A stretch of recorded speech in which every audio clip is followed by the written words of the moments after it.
Okay, hold up, wait a minute, all good just a week ago. Did you know that Childish Gambino has lived several lives, excelled at several careers side by side, but still decided to leave his rap career when he was at his most successful? But that's the question here. Why did Childish Gambino suddenly abandon his rap career at the height of all success? That's what we're going to answer in this video. So, let's dissect it all and get to the bottom of it.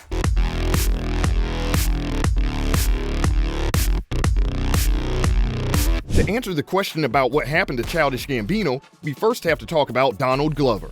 Now, yes, they're both the same person, but a lot of people know them for completely different reasons.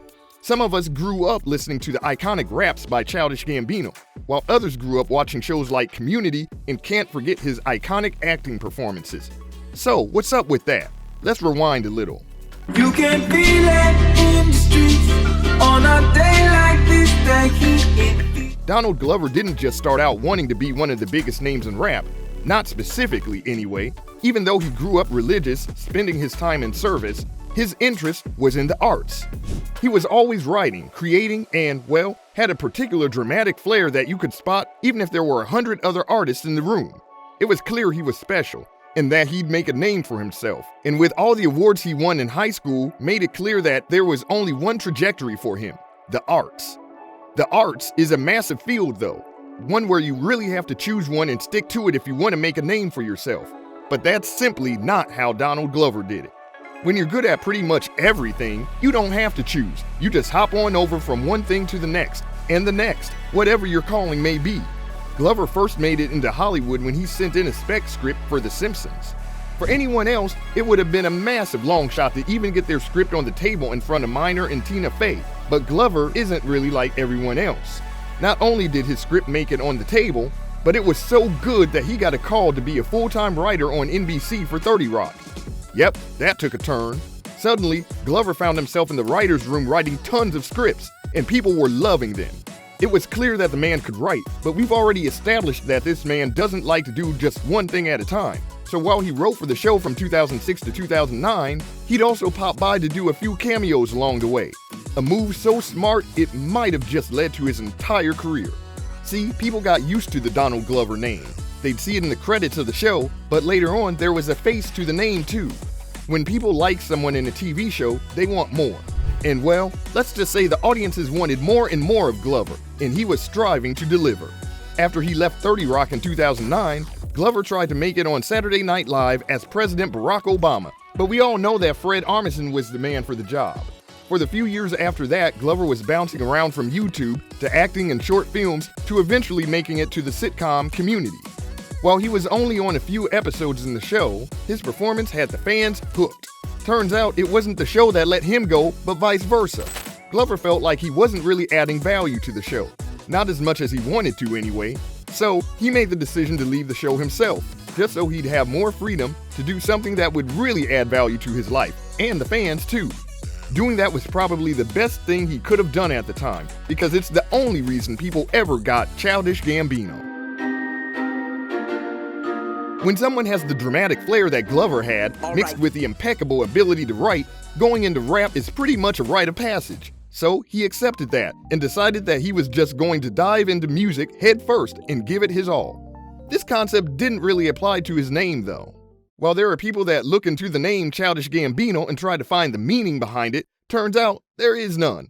Literally. Glover simply went online in a moment he was feeling extremely inspired and just needed a name. So he went over the Wu-Tang Clan name generator and just went with the one that clicked. That was Childish Gambino.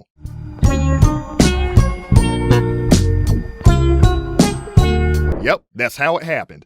But that's not Glover being lazy. Coming up with a name you'll carry for your entire career is hard, so it does make sense to just hand over that responsibility to something that's totally impartial, like the name generator. You say lazy, we say genius, and boy was Glover a genius.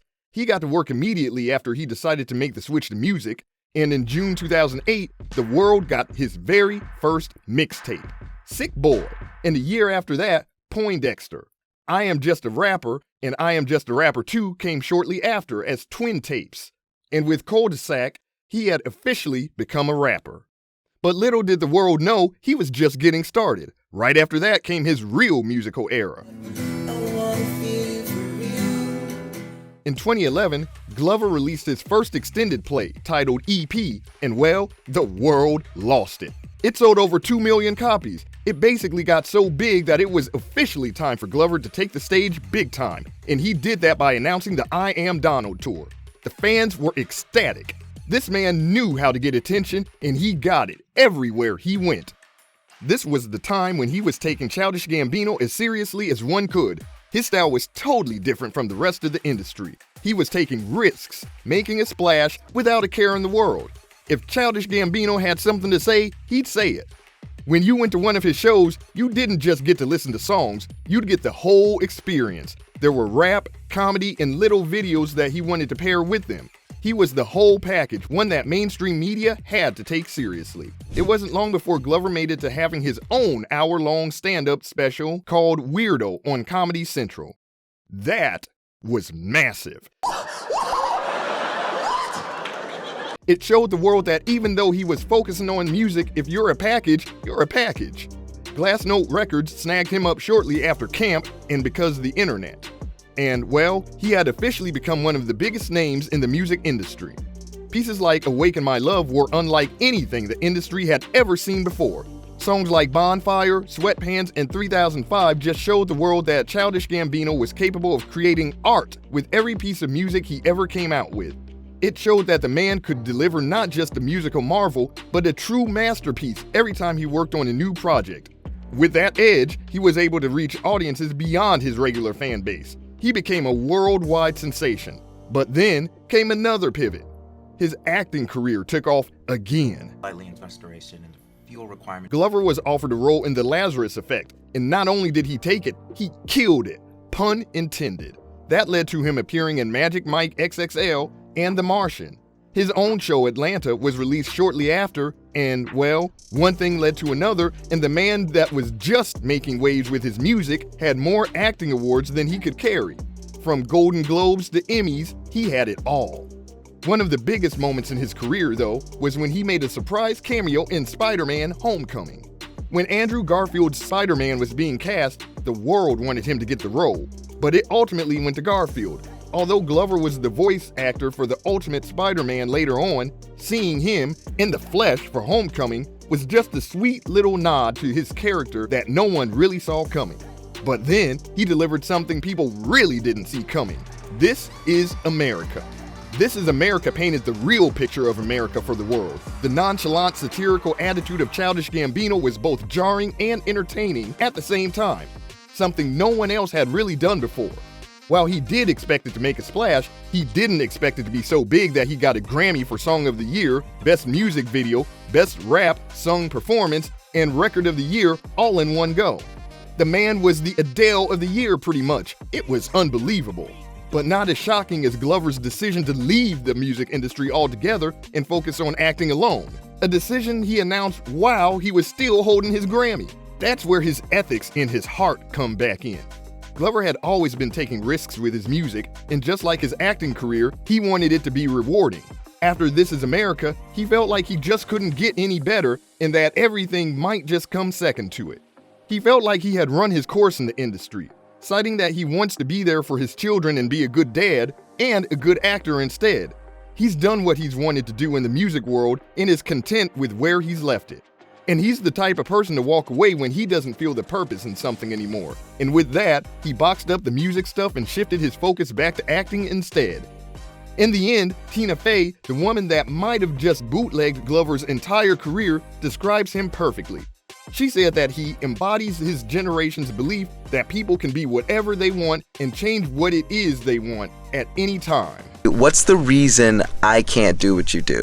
And the reason is you just don't want to do it. And well, that's pretty much why he left rap, at least for the time being, but who knows, maybe there's another pivot on the horizon, and Gambino might just be back for more, and shake the world as we know it. But will that really happen? Only time will tell, because if there's one thing you can't do with Glover, it's predicting what he's going to do next. And on that note, we'll wrap up this video. What did you think about Childish Gambino's crazy career? Let us know in the comments below. Thanks for watching. We'll see you in the next video. Hold up.